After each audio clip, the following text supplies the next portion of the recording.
100% შეხვდეს. უარესი ცხოვრება მოგივა თუ არ შეხვდება. როგორც ახლა ისახოდენ, თუ რატო წევიდა, სოციაშიო, იგიო, ოლიმპიადებიო. მითო წევიდა რომ ასეა საჭირო. ცოტა საცხეშლება დაგვითმოს, თუ არა, თუ არ შეხვდება, მაშინ ვერაფერს ვერ მივიღებ. და ეგერ შემოა ხარაგოულთან იგი, მათუ ხლართები. ეგებო რაღაცა გააჩვენე, ცოტა გაჭირს იგი დედახვალ მეტროზე მაინც. აგერ შემოა, თუ არ შეხვდები და არ ელაპარაკები, აგერ შემოა ზესტაფონში. შეთის მომრები და გამჩერებელი სოფლიოში არა ერთ-ერთი ქვეყანა. და შეგინა გააჩერო პატარა ტირიანდა საქართველო? ჯერჯერობით არაფერი დაუმსახურებია პუტინს იმნაირად ჩვენ პრეზიდენტი შეხვდეს იმას.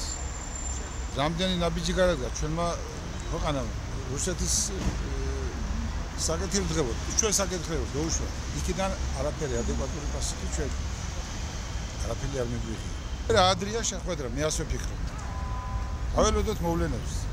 ას გამოხატა ჩვენს მიმართა მე პრეზიდენტს აღარ ისინება მაინც შეხვდება გიორგი მაგალაშვილი შეხვდება მაგრამ მისი საქმეა მაგრამ უყურებთ აღარ რამდენი ხანია აგერ და იქიდან ნაბიჯი საკეთილ ნაბიჯი ჩვენსკენ არაფერი არ გამოვიდავს უნდა შეგვიძლია სხვა ჩვენ ამოსავალი არ აქვს ისწავლე რუსეთს უნდა გამენახოს საერთოდ ევროპა და ნატო ჩვენ ამას არ მოგვიწევს იქ დაგვაქცია ჩემი აზრით აუცილებლად უნდა შეხვდეს, იმიტომ რომ ამით მართლა შეიძლება რაღაც წინ გადაიდგას ნაბიჯი და ესე რომ ვთქვათ რაღაც წინა მთავრობის პოლიტიკა ესე რომ ვთქვათ რომ სულ აი რაღაც ესე რომ ვთქვათ უარყოფითის თქმა და ეს რაღაც არ გამოადგება ესე რომ ვთქვათ ჩვენ ქვეყანას და ამიტომაც რადგანაც რუსეთის პრეზიდენტმა გააკეთა ესეთი ესე რომ ვთქვათ ნაბიჯი შესაძლებელია რომ ასე რომ ვთქვათ უფრო გაუმჯობესდეს მართლა ურთიერთობა და აუცილებელიც კი არის რომ ეს შეხვედრა მოხდეს.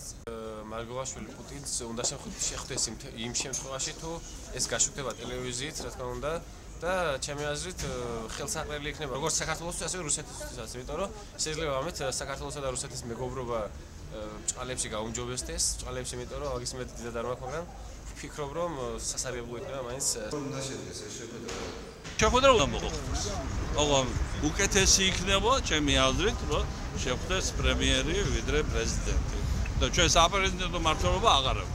ხო, აქედან გამომდინარე. რა შეხვდა მეილაპარაკოს აბა სისხლის მობანილა როდისმე. ბას ასე სანამ უნდა ვიყო. გაგლახებულა ივანიშვილის ხელში და მის სააგაშო.